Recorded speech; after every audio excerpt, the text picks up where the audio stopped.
El doctor Enrique González Ruiz es abogado por la Universidad Autónoma de San Luis Potosí, maestro en Derecho por la Universidad Nacional Autónoma de México, doctor en Ciencias Políticas por la Universidad Autónoma de Zacatecas y coordinador del posgrado en Derechos Humanos de la Universidad Autónoma de la Ciudad de México.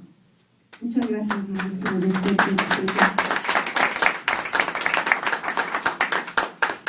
El compañero Eduardo Correa, colombiano de nacimiento, mexicano por adopción, Chasqui, que significa el que viaja, recoge y lleva mensajes. Y además es profesor en Derechos Humanos de la Universidad Autónoma de la Ciudad de México. Muchas gracias por su asistencia y les damos la palabra. Muchas gracias. Yo arranco, profesor. Pues ya me toca.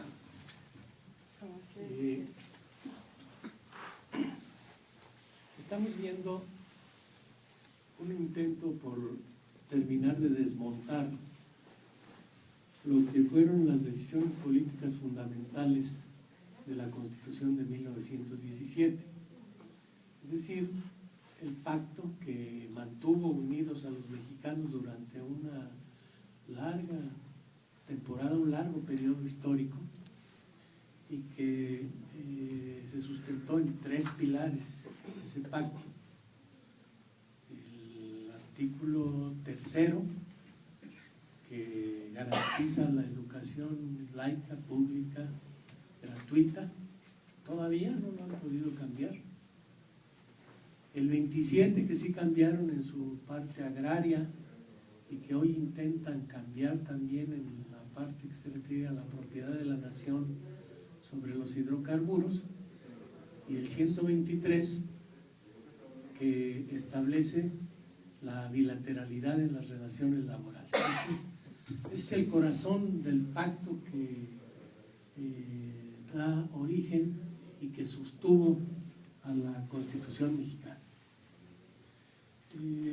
Los neoliberales en el poder consideraron que había llegado el momento de profundizar las reformas que inició José López Portillo. Todo el mundo dice que las inició Miguel de la Madrid, pero en realidad fue López Portillo,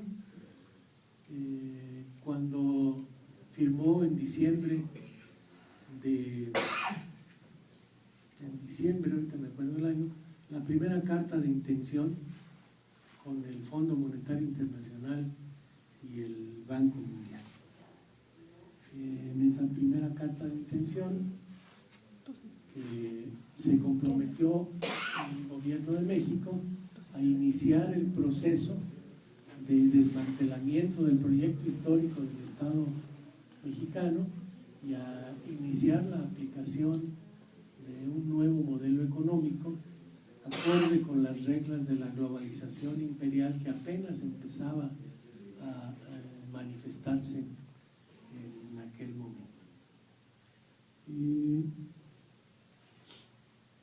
¿En qué han consistido esas reformas y cómo llegan hoy a la reforma energética? Cuando López Portillo, en aquel diciembre del año que todavía no me acuerdo, pero que me voy a acordar del transcurso. 82 parece. 82, muy bien. Diciembre del 82, firmó esa carta de intención con los organismos gemelos, el Fondo Monetario Internacional y el Banco Mundial. Comprometió una porción de la soberanía de nuestro país porque a cambio de que le reprogramaran el pago de los intereses de la deuda,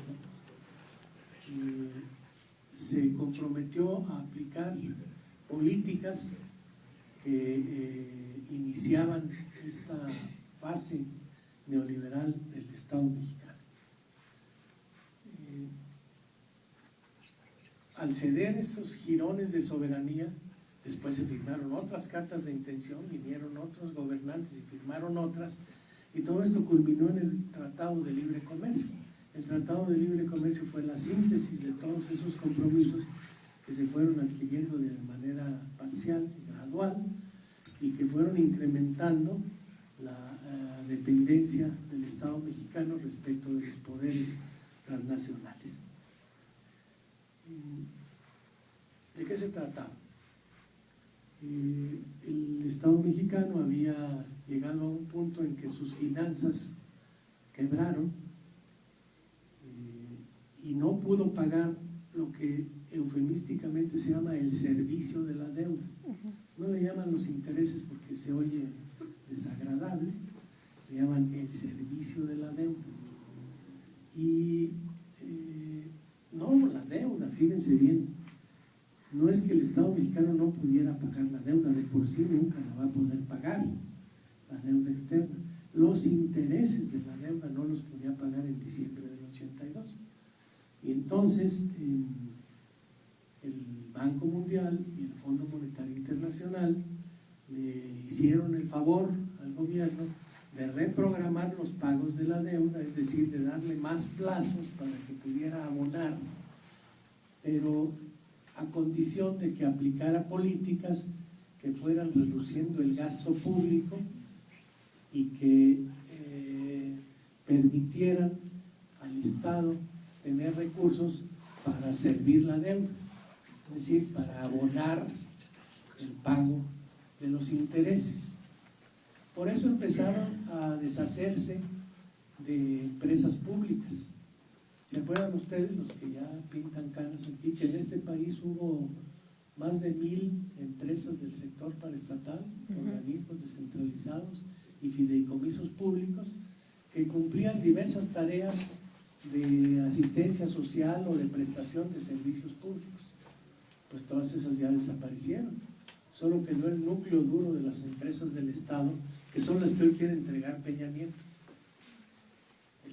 Los hidrocarburos, la electricidad y algunas otras que por ahí quedan casi como muestra de lo que fue un Estado que participaba activamente en la economía.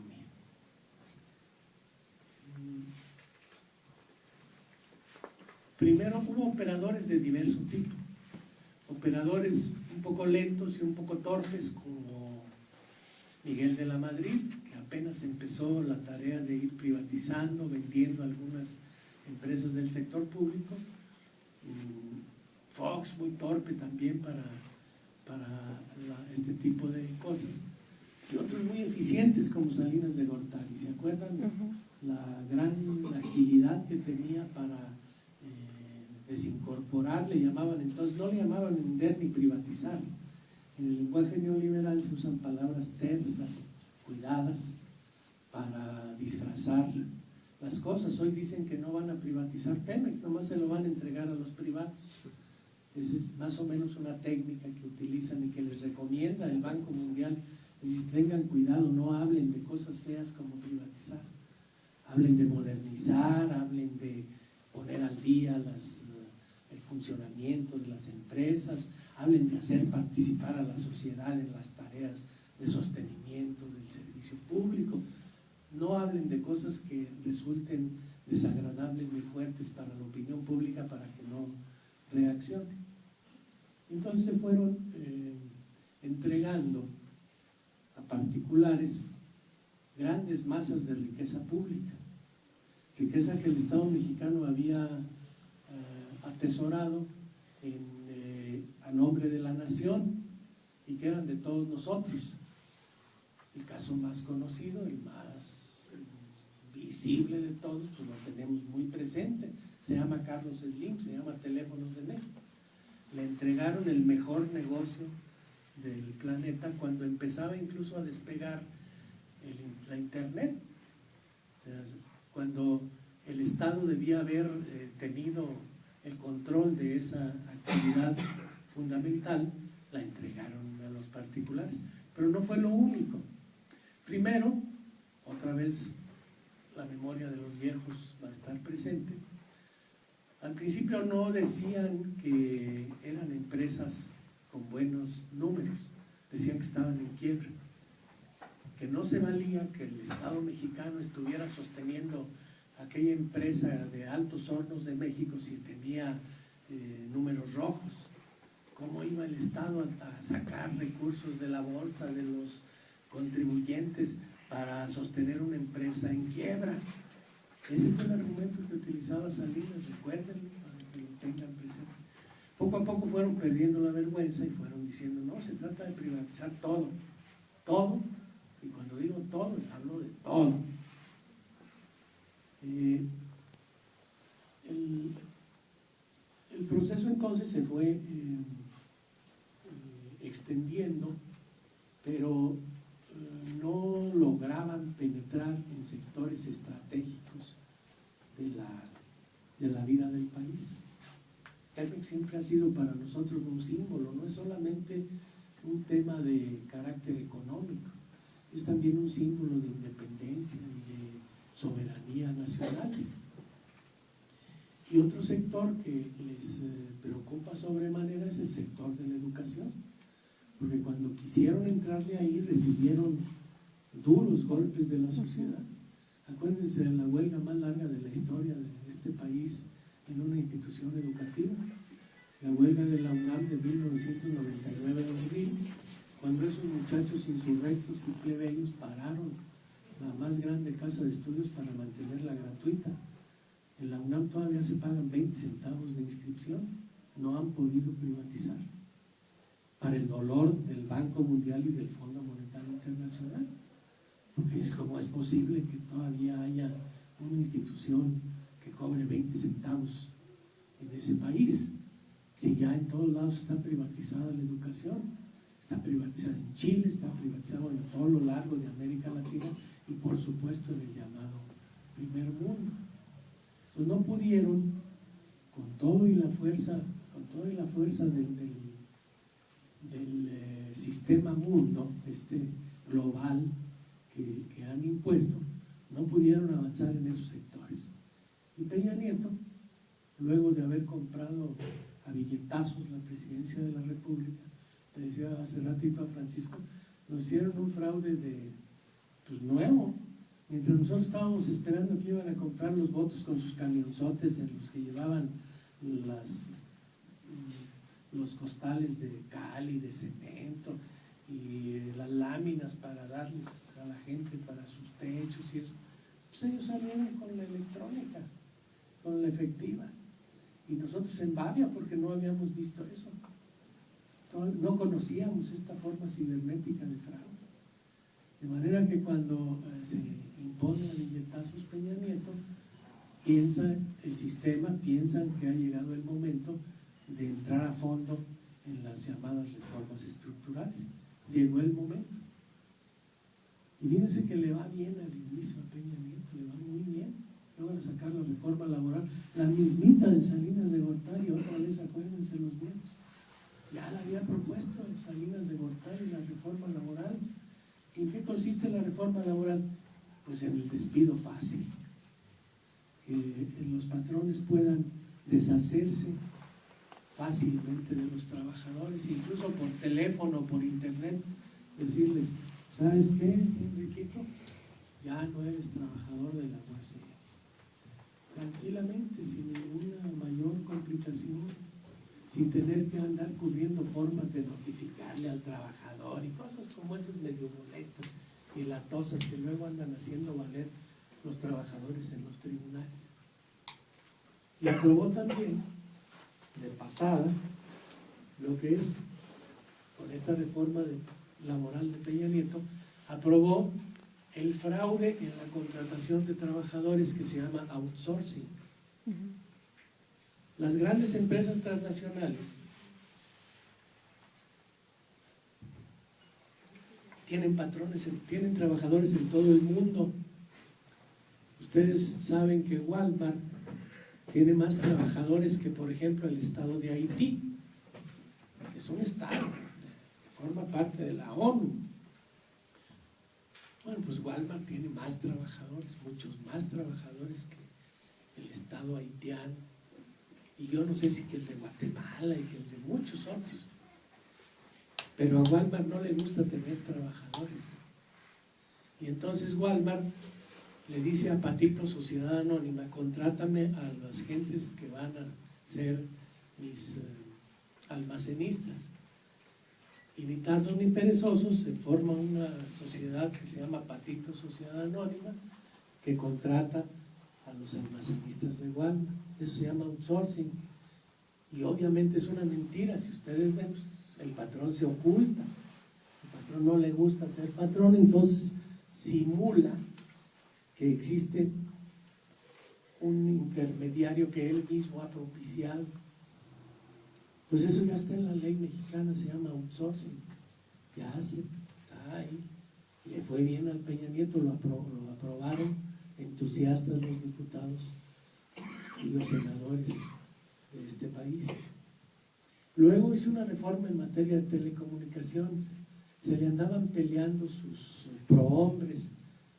Slim se andaba peleando con Azcárraga y con el otro señor de TV Azteca porque el negocio no estaba adecuadamente repartido, o ellos consideraban que no estaba bien repartido. Y entonces ya hicieron una ley de comunicaciones que los dejó contentos a todos. Hicieron una ley de reforma hacendaria que tiene contentos a los dueños de las empresas financieras de este país. Hay que preocuparse por eso, porque si ellos están contentos quiere decir que algo anda mal. Y entonces llegó el momento de hacer la reforma educativa, luego la reforma energética y luego la reforma fiscal, que son los tres pendientes que el Banco Mundial les pone ahí como tachas. Cada que van a renegociar los créditos, le deben decir al que va en representación del Estado mexicano: oiga, vengo a pagar aquí este abonito y a que me den más plazo. Y le deben decir: oye, ¿y ya sacaste la reforma educativa? Entonces, no, tache. Oye, ¿y ya privatizaste? No he podido, tache. Las tres cosas por las que les ponen tache: la reforma fiscal, el IVA en alimentos y medicinas. ¿Por qué el IVA en alimentos y medicinas? El argumento es que el Estado mexicano no tiene dinero para los servicios públicos, está desesperado porque necesita recursos. Y eso, les platico que probablemente sea cierto que le haga falta recursos al Estado mexicano. Es probable que le falten recursos, pero es que no les cobra impuestos a los gargantones del país, a las transnacionales. Y es que además les eximió a todas las empresas norteamericanas que comercian en México por aquello de la negociación del GATT. ¿Se acuerdan de aquello? El Acuerdo General de Aranceles y Comercio. ¿Qué era eso? Irle quitando gravámenes a las actividades económicas de las empresas de otros países. Y como el 90% de nuestras operaciones comerciales son entre México y Estados Unidos, pues el GATT era propiamente solamente para empresas de Estados Unidos, o básicamente fueron las beneficiarias. Pues claro que se quedó sin impuestos. No les cobra a las transnacionales y exime de impuestos todas las actividades de importación y exportación que realizan las empresas norteamericanas. Pues está sin impuestos, y entonces por eso quiere cobrar IVA en alimentos y medicinas y subirlo como hicieron con los pobres españoles. Ya saben ustedes que el IVA en España es del 21%, aquí es del 16% todavía. Y por eso están preocupados los organismos internacionales de crédito. Entonces, a Peña Nieto le iba bien, iba como un caballo de hacienda, solo que no contaba con la bravura de los maestros de este país, y que lo bajan del caballo, y ya no va en caballo de hacienda para la reforma educativa. Hoy le entregaron los maestros de la CENTE, o ayer se le entregaron a Gobernación, y mañana Gobernación se lo entrega al Congreso, las conclusiones de los foros que se organizaron para debatir sobre la reforma educativa. ¿Y qué es en el fondo la reforma educativa? controlar y despedir. Controlar mediante la posibilidad de despido del maestro. Eso es la reforma educativa, porque le deja a un organismo del Estado, el Instituto Nacional de Evaluación de la Educación, el ingreso, la promoción, los estímulos y la permanencia de los maestros. La permanencia. Acaba con la estabilidad en el empleo. Un trabajador cualquiera necesita estabilidad, un ser humano necesita estabilidad en su vida, tener una cierta certeza de que mañana va a tener más o menos de qué sobrevivir. La estabilidad en el empleo es un derecho humano de los más caros, de los más profundos, porque de tener una cierta certeza de que mañana no voy a tener que andar desocupado buscando empleo a mis 67 años, depende mi tranquilidad, depende mi rendimiento, depende mi situación psicológica, depende casi mi existencia física. Bueno, pues la reforma educativa, que ya aprobó, por cierto, el constituyente permanente, está aprobada la reforma del tercero en el 73, acaba con la estabilidad en el empleo de los docentes de este país, los somete a un proceso permanente de evaluación. Toda su vida van a ser evaluados. El Banco Mundial le llama a eso educación para toda la vida. El maestro se va a tener que estar educando toda la vida, y eso no es la educación para toda la vida. La educación para toda la vida quiere decir que nosotros aprendemos desde que empezamos a tener uso de razón hasta que abandonamos este universo. Eso quiere decir educación para la vida, no evaluación permanente a las personas durante toda su vida a ver si conservan el empleo. Eso dice la reforma al tercero, por eso la respuesta de los maestros.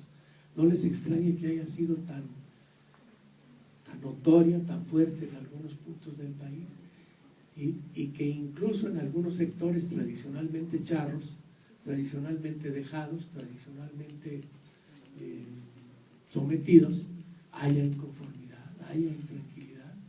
Su trabajo está en juego, está en riesgo. Porque además, los parámetros de la evaluación no van a ser acordados con el sindicato. Los parámetros de la evaluación los fija el Estado. Y en el fondo, fíjense bien, voy a terminar con esto. En el fondo de lo que se trata es de un proceso de control de la creación del conocimiento en la sociedad. Un estado orwelliano, 1984, Orwell, la policía del pensamiento. Parecía que Orwell estaba loco. No estaba loco, era un genio. ¿De qué se trata con estas reformas, que más bien son contrarreformas a la Constitución mexicana? Se trata de controlar el proceso de creación del conocimiento. ¿Cómo le hago? Pues controlo a la gente que transmite el conocimiento, o sea, al maestro. Él es el que hace la transmisión del conocimiento. Entonces, lo mantengo en el miedo permanente.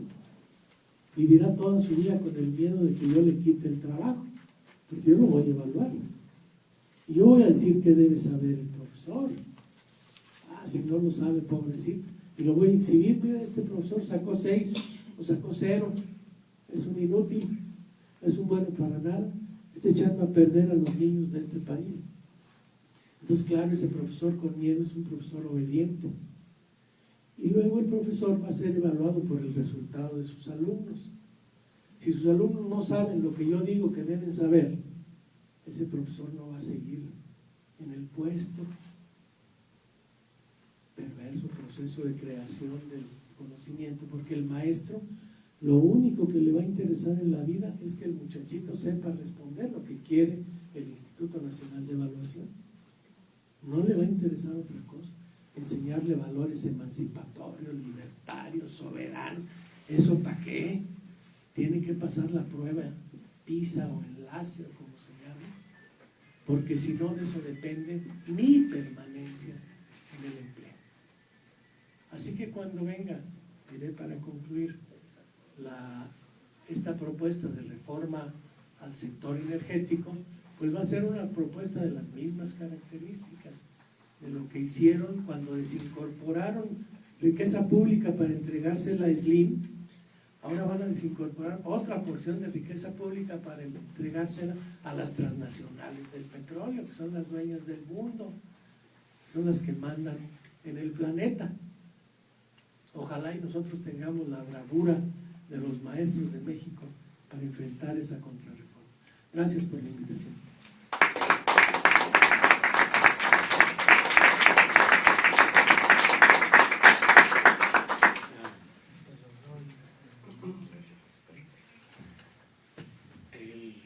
El primero y el más importante de todos los derechos humanos es el derecho a la vida. Y lo que se pone en juego frente al tema del petróleo es el tema de la vida.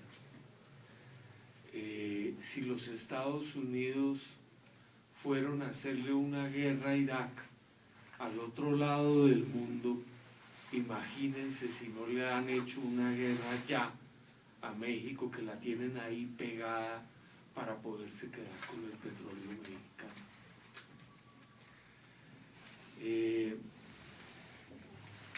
Uno cuando vuela el Golfo de México Norte, la zona marítima de los Estados Unidos, ya hoy en este momento, más o menos a cada 2-3 kilómetros hay una plataforma de extracción petrolera.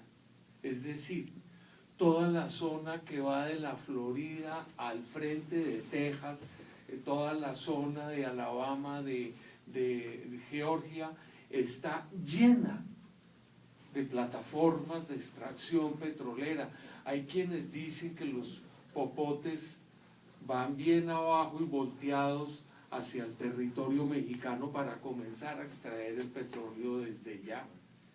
Pero no hay necesidad, porque ellos ya iniciaron hace tiempo una guerra contra los mexicanos para asegurarse que se pueden quedar con el petróleo de México.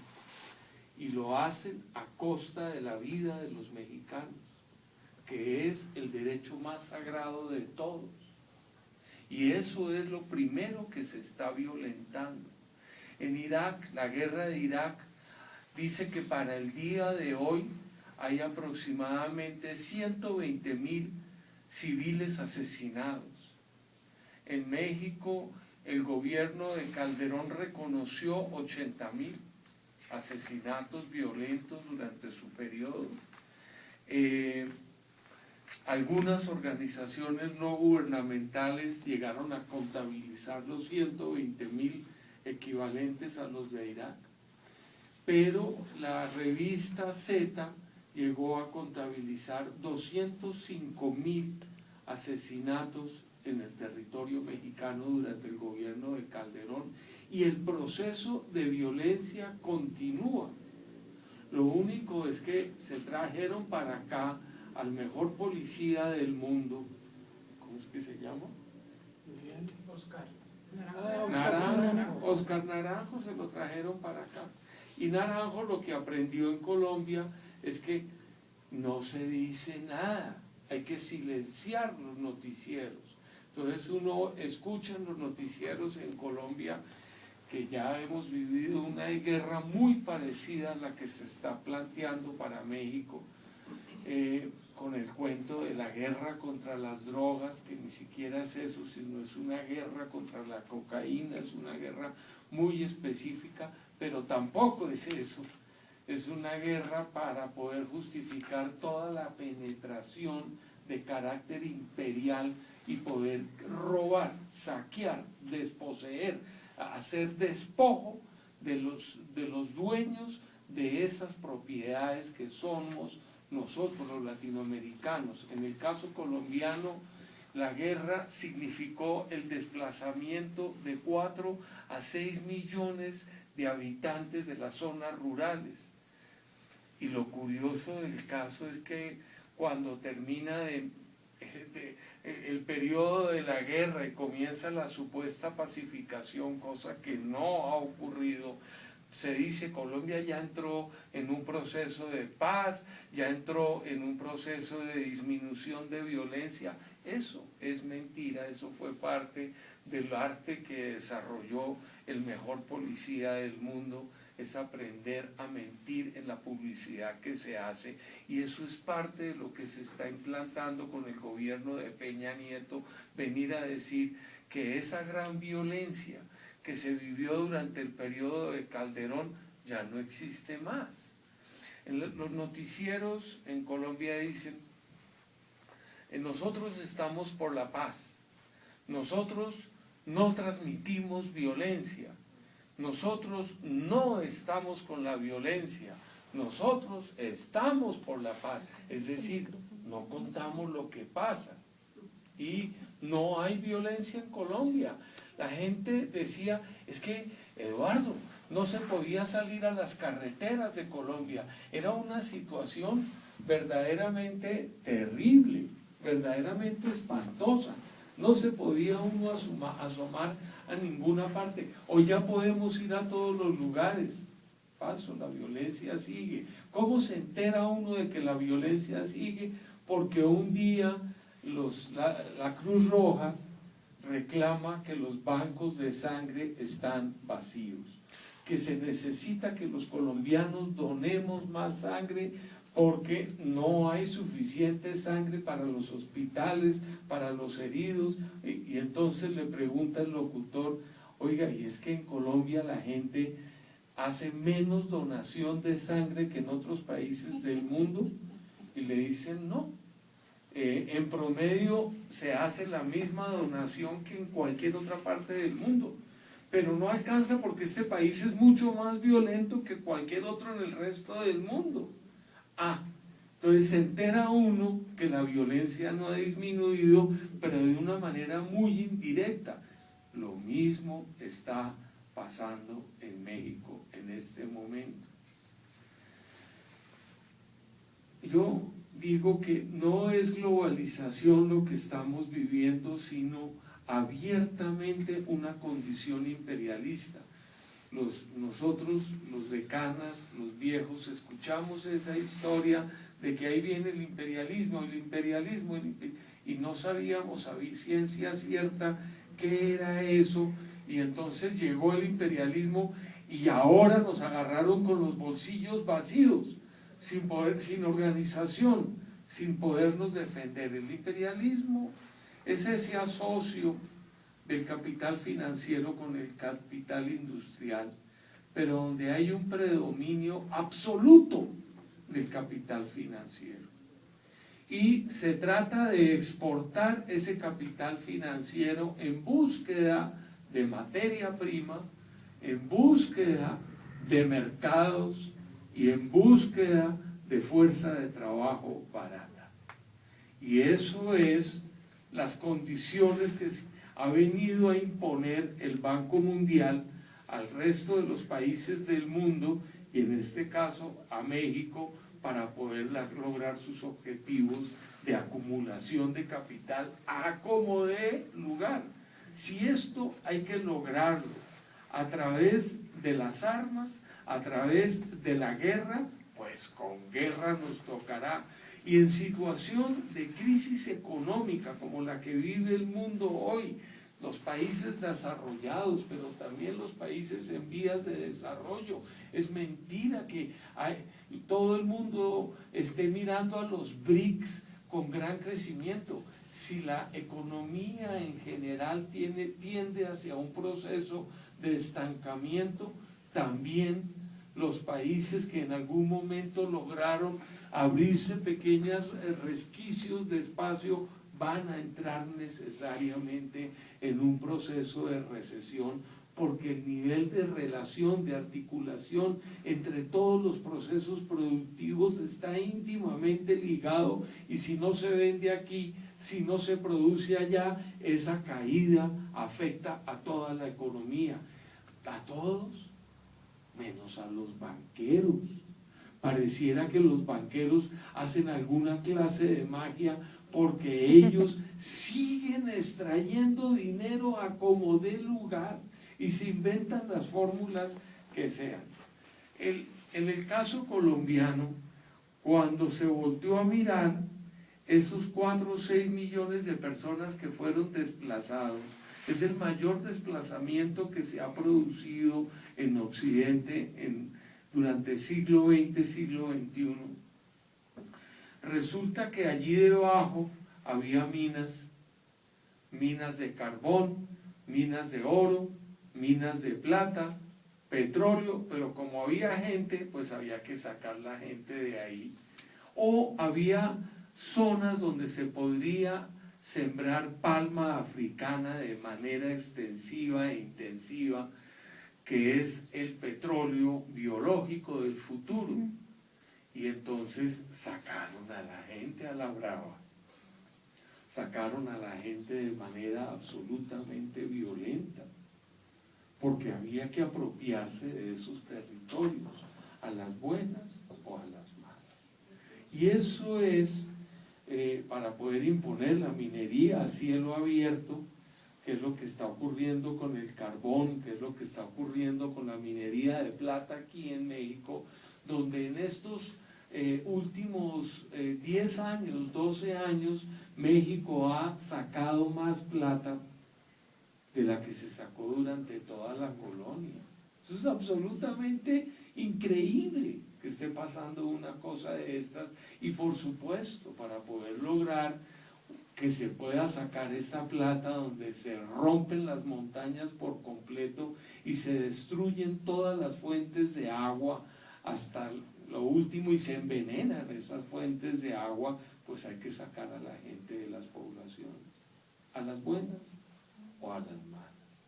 Esa es la lógica de la guerra que se está imponiendo. Dice Anabel Hernández en Los Señores del Narco, porque es la guerra que tenemos nosotros al frente, que vivimos en Colombia y que ahora les toca vivir a los mexicanos.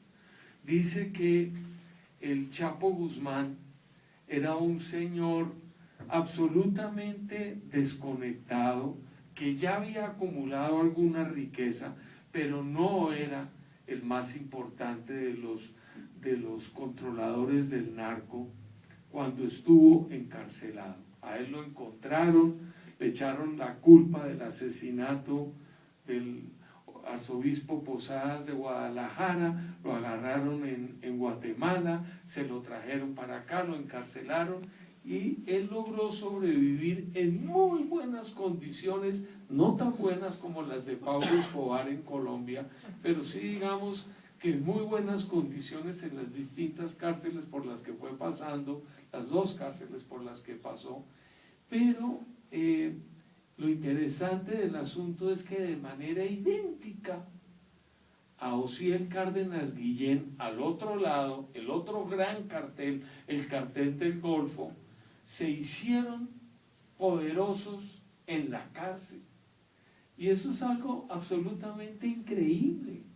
Pónganse ustedes a pensar cómo hace una persona para volverse un gran empresario estando encerrado en la cárcel. ¿A qué horas le enseñaron a él a volverse un tremendo administrador internacional de negocios? Porque un cartel supone los contactos con Colombia, o con Perú, o con Bolivia, que son las fuentes de aprovisionamiento de la cocaína. Y supone todo un sistema de transporte por Centroamérica hasta llegar a México, y cuando llega a México manejar camiones, barcos, lanchas, aviones que le permiten llegar a los Estados Unidos. Eso desde la cárcel.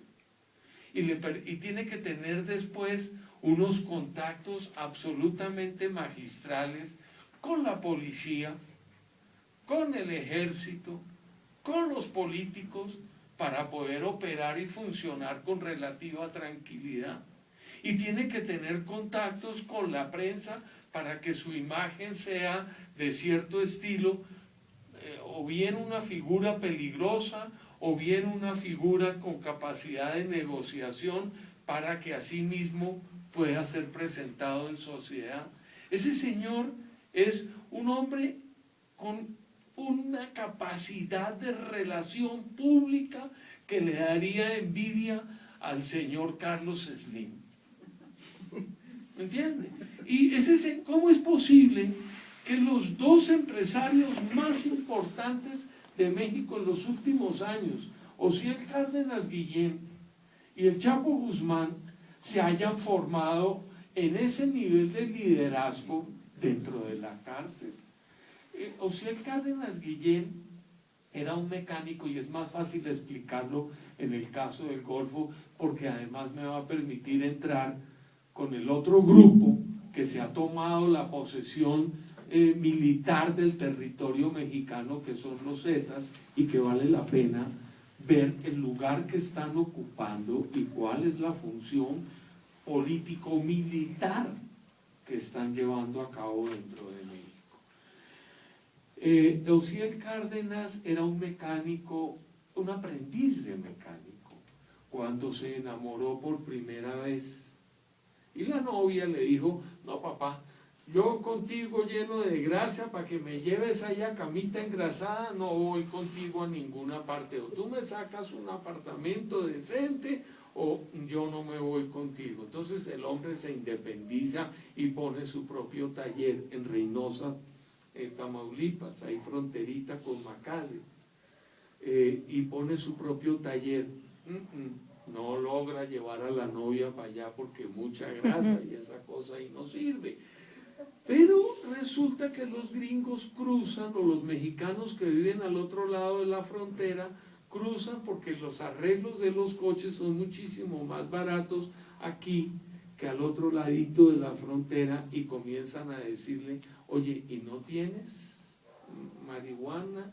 ¿No tienes coquita? ¿No tienes pastillitas? No. Y él comienza a vender de todo eso, y entonces le pone tremendo apartamento a la novia, y la novia ahí sí funciona. Y le dice, oiga, uno de los gringos, ¿me podrás llevar alguna de esas pastillas para el otro lado? Y él dice, pero es que yo nunca he cruzado. Pues eso es facilísimo, cruza y dices que vas a comprar cosas en el supermercado al otro lado, y lo hace y le parece facilísimo. Va, le dejan cruzar, no necesita visa como él suponía, entró para un día y salió el mismo día y dijo: ah, no, esto lo puedo volver a repetir así en cualquier momento. Y entonces se carga con los bolsillos, las botas, con lo que puede cargarse, y en la primera entrada lo agarran, lo meten a la cárcel, lo juzgan y le meten 7 años de cárcel por ser la primera vez que intenta cruzar con droga a los Estados Unidos. El abogado le dice que no vale la pena hacer la petición de que le dejen prestar su tiempo de cárcel en México, porque los jueces están absolutamente convencidos de que los presos mexicanos al llegar a México los dejan libres. Aquí no tienen cargos, entonces los van a dejar libres, a pesar de que hay un acuerdo, un tratado para que los presos pudieran prestar su tiempo de encarcelamiento aquí en México. Pero los jueces norteamericanos no quieren. Hacen el juicio especial para Osiel Cárdenas y le otorgan el permiso de que vaya a la cárcel a Tamaulipas. El hombre feliz, al año y medio ya está libre, como suponía el juez gringo, pero sale de la cárcel, y García Ábrego en ese momento está siendo detenido, está siendo extraditado, y el tipo entra a ser el dueño del negocio. Ustedes explíquenme cómo hizo Osiel Cárdenas Guillén para pasar de ser un mecánico perdido que a duras penas ajustaba para poderle arrendar el apartamentito a su novia, a convertirse en el jefe del segundo cartel, o del cartel más importante de México, y con ello a volverse uno de los hombres más poderosos y ricos de la región. Yo eso no me lo logro explicar, a no ser que en la cárcel hayan ocurrido todos los contactos, le hayan dado el visto bueno para convertirlo en el jefe. Lo mismo que le pasó de manera idéntica al Chapo Guzmán. Ahora, Ociel se enamora de la mujer de su socio y el tipo, pues, de alguna manera es su socio, entonces lo manda a matar y se queda con la mujer y con el dinero del socio y todo lo demás, y resuelto. Se volvió el número uno, pero al rato, a los añitos, le va entrando una paranoia de que se le acabó el tiempo, porque a todos se les va agotando el tiempo. Les dan un periodo y después de ese periodo, si no entregaste el negocio y te saliste a tiempo, te van comenzando a marcar, y entró el Cárdenas en el nerviosismo de que ya le iban a cortar el chorro, comenzó a volverse inquieto, y en ese momento le llega el sargento Lascano y le ofrece seguridad. Y le dice el sargento Lascano: nosotros venimos de un entrenamiento de 3 años y medio en los Estados Unidos, como grupo de fuerzas especiales, grupo aerotransportado de fuerzas especiales del ejército mexicano. Dígame usted cuánta gente quiere, es decir, dígame usted hasta dónde quiere seguridad. Nosotros podemos ofrecerle 12 hombres, un anillo de 12 hombres, y con eso nunca, ninguna persona se podrá acercar alrededor suyo, ni lo podrá asesinar en el entorno suyo. Nosotros le podemos asegurar que sus llamadas telefónicas nunca sean interceptadas. Nosotros le podemos asegurar que su internet nunca sea interceptado. Nosotros le podemos asegurar un núcleo mayor, y entonces el barrio suyo nunca va a poder ser ocupado sin el permiso nuestro. Nosotros le podemos formar un anillo mayor, y todo el transporte de drogas que usted haga dentro de México, asegurárselo por completo. Nosotros podemos asegurarle el transporte que viene desde Colombia hasta Estados Unidos. Diga la magnitud de seguridad que usted quiera. Y él fue comprando y pagando y comprando, hasta que un día se despertó por la mañana en ese hotel que había comprado, y donde todas las habitaciones estaban ocupadas por los Zetas, por el equipo de protección que él había pagado, y él se dio cuenta que ni el negocio era suyo, ni nada era suyo, que él estaba entregado por completo en las manos de una gente extraña que no sabía bien si él era el que estaba pagando o ellos los que le estaban permitiendo que pagara. A los pocos meses estuvo encarcelado. Todavía la revista Proceso y varios periódicos más llegaron a decir que Ociel Cárdenas estaba manejando el negocio desde la cárcel a punta de celular.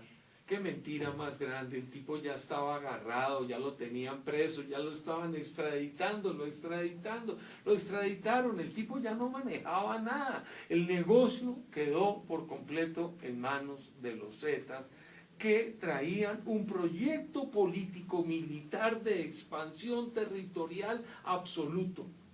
Ellos le iban a quitar a todos los demás narcotraficantes de México y a todo el crimen organizado, todos los demás negocios. Operan de una manera idéntica a las Autodefensas Unidas de Colombia, a los grupos paramilitares colombianos. Es decir, pasaron por el mismo tipo de entrenamiento que pasó la gente en Colombia para conformar esos grupos paramilitares que operan allá.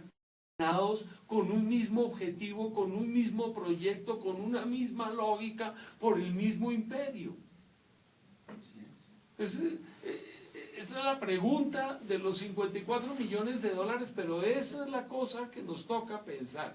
Miren, ellos comienzan manejando las drogas, pero pasan por manejar el contrabando, el movimiento de gente, la prostitución, el tráfico de mujeres, y terminan, como dijo yo, el mismo Calderón, ya los tenemos arrinconados. ¿Cómo estarán de arrinconados que ahora están hasta vendiendo la piratería? Los discos estos de los computadores, de las películas, toda esa piratería que se hace. Ay, pobrecitos, ya no les queda sino ese negocio. No se dan cuenta, Calderón, están absolutamente retardados. ¿Cómo puede uno tener de presidente a un señor como ese?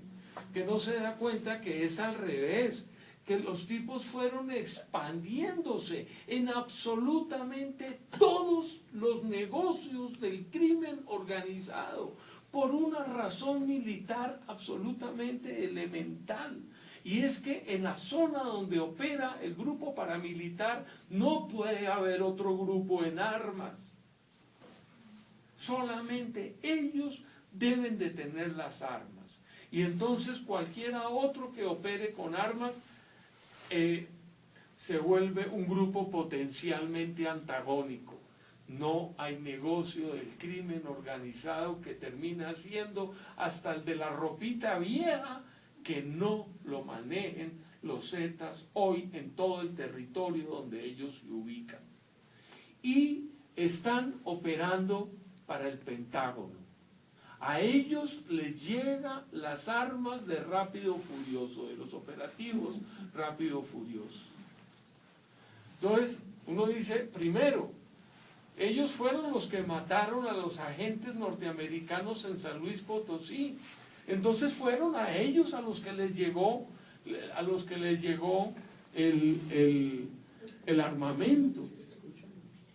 A ellos fueron los que les llegó el armamento. Segundo, pónganse a pensar lo siguiente.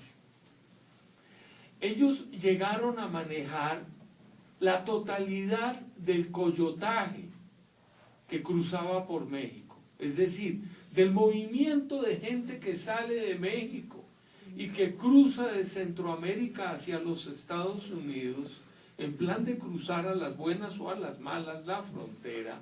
Necesitan algún acompañamiento para que los termine llevando a Chicago, a Los Ángeles, a alguna parte de estas. Y antes eran coyotes, y ellos cobraban una determinada cifra por llevar al migrante que quería cruzar la frontera. Es un negocio que está calculado, mueve alrededor de 3.000 a 3.600 millones de dólares al año. Es un negocio muy importante, no es un negocio secundario.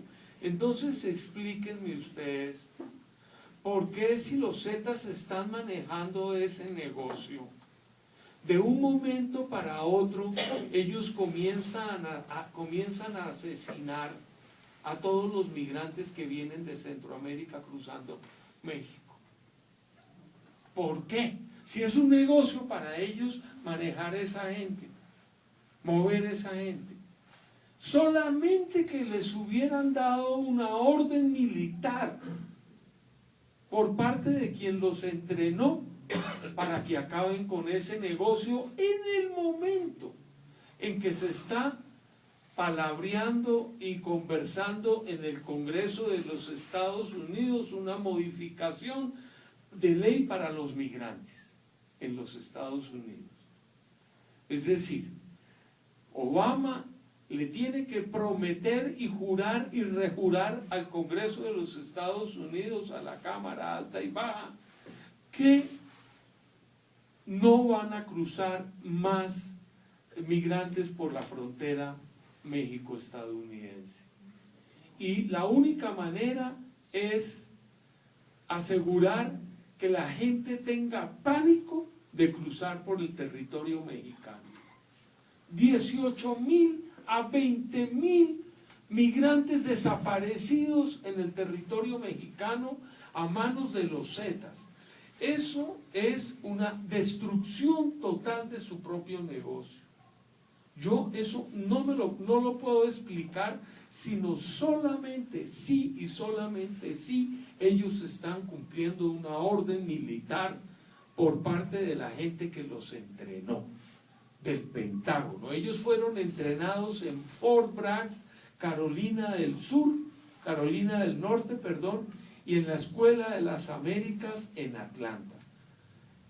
Después de 3 años y medio en que aprendieron a manejar las armas más modernas, aprendieron a hacer inteligencia, estrategia militar, a pinchar teléfonos y computadores y a defenderlos y a protegerlos y a crear estrategia propia de reproducción, y llegaron aquí y comenzaron a recibir a todos los soldaditos que quisieran salirse del ejército ¿cómo se llama eso? Desertores. De los desertores.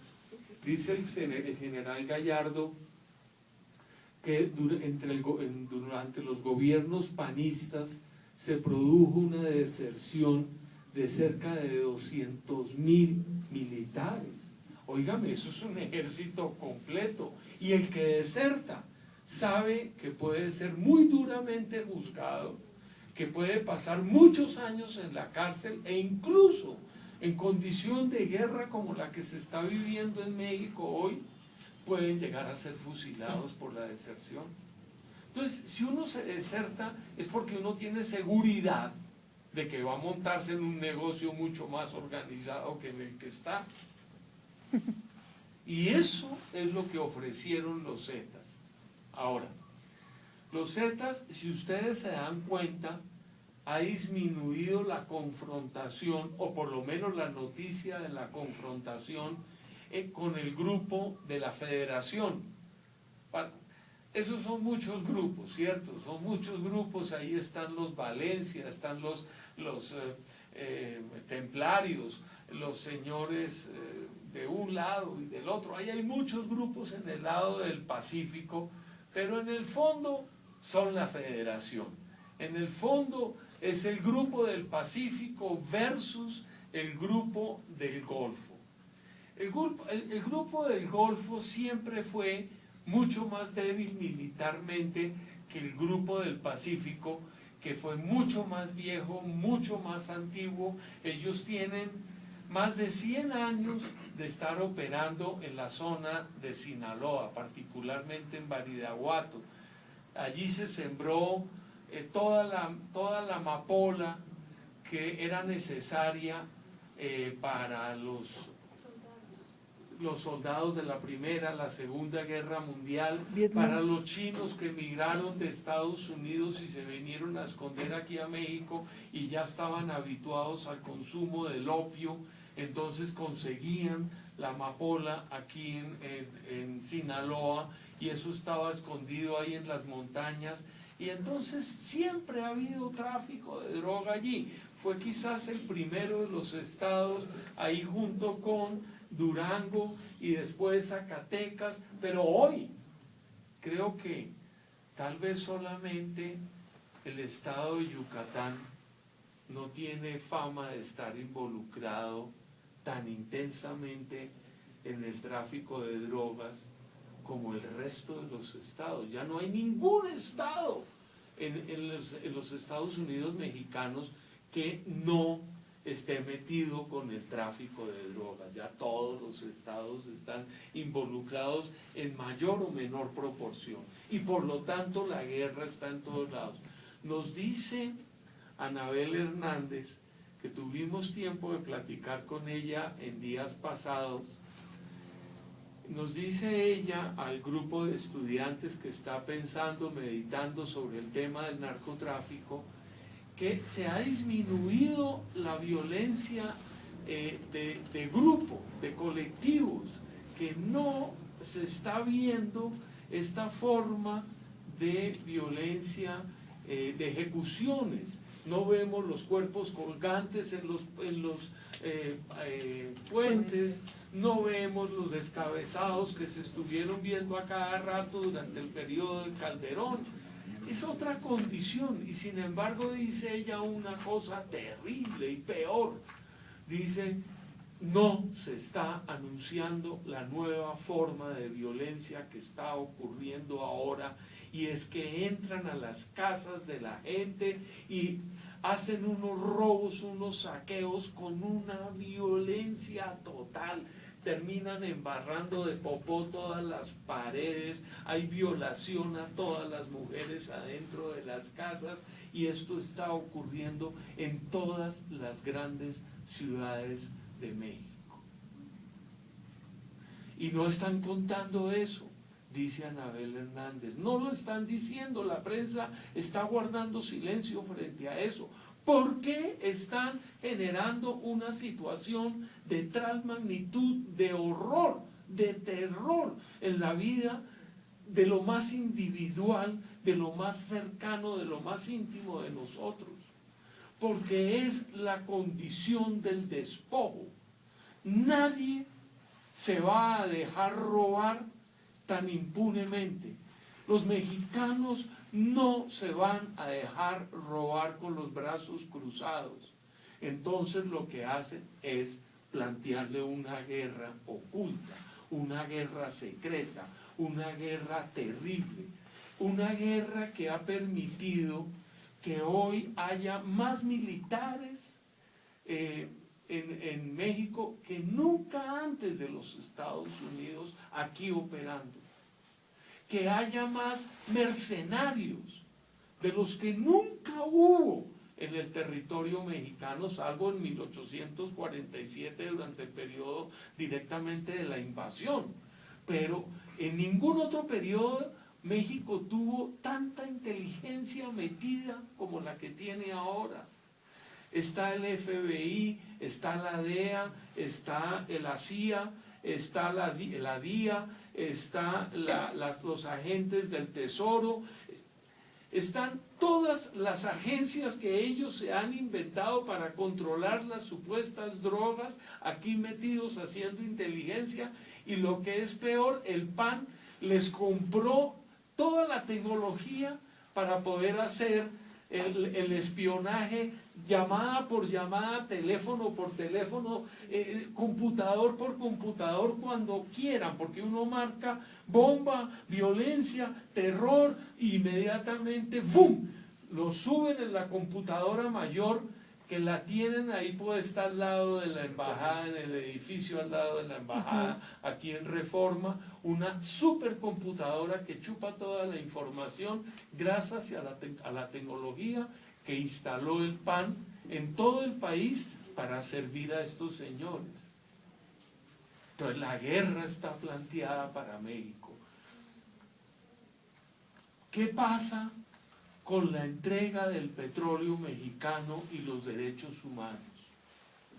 Que la entrega, la desposesión, el robo, del saqueo que viene para México y de la minería a cielo abierto se hace sí y solo sí de la manera más violenta del mundo. Se hace con guerra, se hace asesinando a muchísima gente de este país, desapareciendo muchísima gente de este país, golpeando a todos sus dirigentes visibles y a los que van caminando más soterradamente también.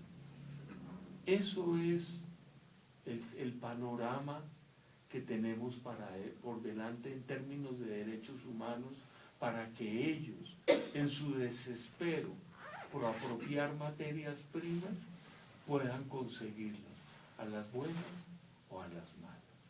Muchas gracias.